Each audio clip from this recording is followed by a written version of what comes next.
Taste the Daily. Tiruvannamalai மாவட்டம் கீழ் சாத்தமங்கலம் கிராம மக்கள் நகராட்சியுடன் தங்கள் கிராமத்தை இணைக்க எதிர்ப்பு தெரிவித்து கண்ணில் கருப்பு துணி கட்டிக்கொண்டு கிராம சபை கூட்டத்தில் பங்கேற்றதால் பரபரப்பு ஏற்பட்டது. வந்தவாசி நகராட்சியுடன் கீழ் சாத்தமங்கலம் கிராமத்தை இணைத்தால் 100 நாள் வேலை பறிபோகும், வரி உயரும் என கூறி அங்குள்ள மக்கள் எதிர்ப்பு தெரிவித்து வருகின்றனர். இந்நிலையில் குடியரசு தினத்தை ஒட்டி கீழ் சாத்தமங்கலம் கிராமத்தில் நடந்த கிராம சபை கூட்டத்தில் பொதுமக்களில் சிலர் கண்ணில் கருப்பு துணி கட்டிக்கொண்டு போராட்டத்தில் ஈடுபட்டனர். அப்போது ஸ்டாலின் அரசுக்கு எதிராக பல்வேறு கோஷங்களையும் மக்கள் எழுப்பினர். இதையடுத்து கிராம சபை கூட்டம் ரத்து செய்யப்பட்டது. நகராட்சியா மாறுது அப்படின்னா நாங்க எந்த ஒரு கிராம சபை கூட்டத்தையும் நாங்க கலந்துக்க மாட்டோம். நாங்க கிராம சபை கூட்டத்தை நாங்க நிராகரிக்கிறோம். அதுக்கான ஆர்ப்பாட்டம் தான் இன்னைக்கே நாங்க எங்களோட கிராம சபை கூட்டத்தை நாங்க புறக்கணிக்கிறோம். எங்களோட மக்களுக்கு தேவையானது பாத்தீங்கன்னா நகர்ப்புறம் கிடையாது, கிராமம் தான். எங்களால வரி எல்லாம் ஏறும்போது கட்ட முடியாது. எல்லாருமே விவசாயத்தை நம்பி இருக்கும்போது தினக்கூலிக்கு போகும்போது வரி ஏறும்போது எப்படி கட்டுவாங்க?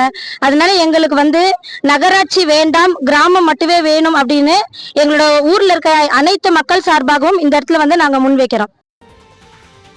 திருப்பூரில் ராசா பங்கேற்ற நிகழ்ச்சியில் பொதுமக்களிடையே தள்ளுமுள்ளு ஏற்பட்டதால் பரபரப்பு நிலவியது. மொழிப்போர் தியாகிகளுக்கான வீர வணக்க பொதுக்கூட்டத்தில் திறனற்ற திமுக நாடாளுமன்ற உறுப்பினர் ராசா பங்கேற்ற நிலையில் அவர் பேசும்போதே மக்கள் கலைந்து சென்றதால் பெரும்பாலான நாற்காலிகள் காலியாக இருந்தன. மேலும் நிகழ்ச்சிக்கு பின்னர் பெண்களுக்கு பிளாஸ் கப்புகள் பரிசாக வழங்கப்பட்ட நிலையில் அதனை வாங்குவதற்கும் தள்ளுமுள்ளு ஏற்பட்டது. ஒரு நாடாளுமன்ற உறுப்பினர் பங்கேற்கும் நிகழ்ச்சியை கூட முறையான ஏற்பாடு செய்து திமுகவினர் நடத்தவில்லை என கூட்டத்தில் பங்கேற்றவர்கள் புலம்பினர்.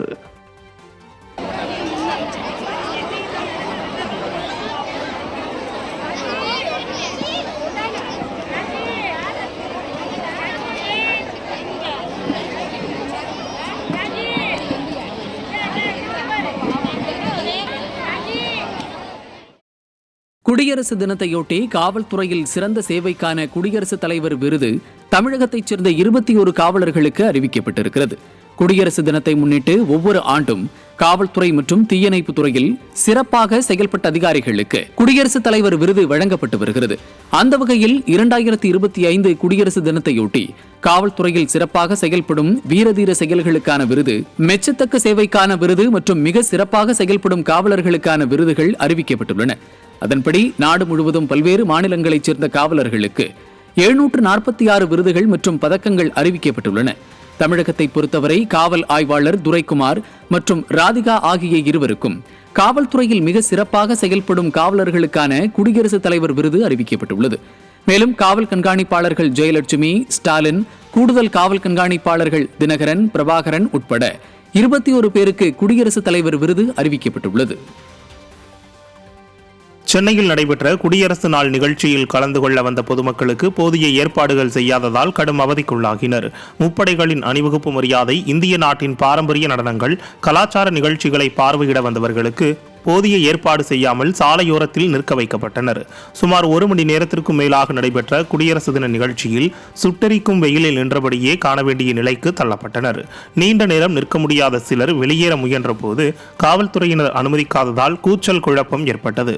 ஏசி காற்றில் அமர்ந்து கண்டுகளிக்கும் விளம்பர பிரியர் ஸ்டாலினுக்கு மக்களின் சிரமங்கள் எப்போது தெரியும் என்று வேதனையடைந்தனர். திருவண்ணாமலையில் சுதந்திர தினம் மற்றும் குடியரசு தினத்தை சுதந்திர போராட்ட தியாகிகள் மற்றும் அவர்களது வாரிசுகள் 3 ஆண்டுகளாக புறக்கணித்துள்ளனர். நாடு முழுவதும் 76வது குடியரசு தின விழா கொண்டாடப்பட்டது. இந்த நிலையில் சுதந்திர போராட்ட தியாகிகளின் கோரிக்கை மனுக்கள் மற்றும் தேவைகள் குறித்து மாவட்ட நிர்வாகம் கண்டுகொள்வதே இல்லை எனவும், சுதந்திர போராட்ட தியாகிகளுக்கான குறைதீர் கூட்டம் நடத்தாமல் தங்களை அலட்சியப்படுத்தி வருவதாகவும் வேதனை தெரிவித்தனர். இதனால் அதிருப்தி அடைந்த சுதந்திர போராட்ட தியாகிகள் மற்றும் அவர்களது வாரிசுகள் திறனற்ற ஸ்டாலின் அரசு மாவட்ட நிர்வாகத்தை கண்டித்து கடந்த 3 ஆண்டுகளாக சுதந்திர தினம் மற்றும் குடியரசு தின விழா கொண்டாட்டத்தை புறக்கணித்து வருகின்றனர். சுதந்திர போராட்ட தியாகிகள் வாரிசுதாரர்களை அரசும் சரி, மாவட்ட நிர்வாகமும் சரி திரும்பி கூட பார்க்கறது இல்லை. ஒரு கவனத்துக்காகத்தான் இந்த தடவை என்ன பண்ணோம், தொடர்ந்து 3வது முறை இந்த குடியரசு விழா இன்றைக்கு உட்பட தொடர்ந்து 3 முறை நாங்கள் அரசின் கவனத்தை ஈர்க்கணுங்கிறதுக்காக திருவண்ணாமலையில் சுதந்திர போராட்ட தியாகிகள் வாரிசுதாரர்கள் தவிர்த்துட்டோம், கலந்து கொள்ளாமல் தவிர்த்துட்டோம். அப்படியே வந்தாலும் இவங்க எங்களுக்கு புறக்கணிச்சிடுறாங்க. இதுதான் சார் தொடர்ந்து நடந்துகிட்டு இருக்கு.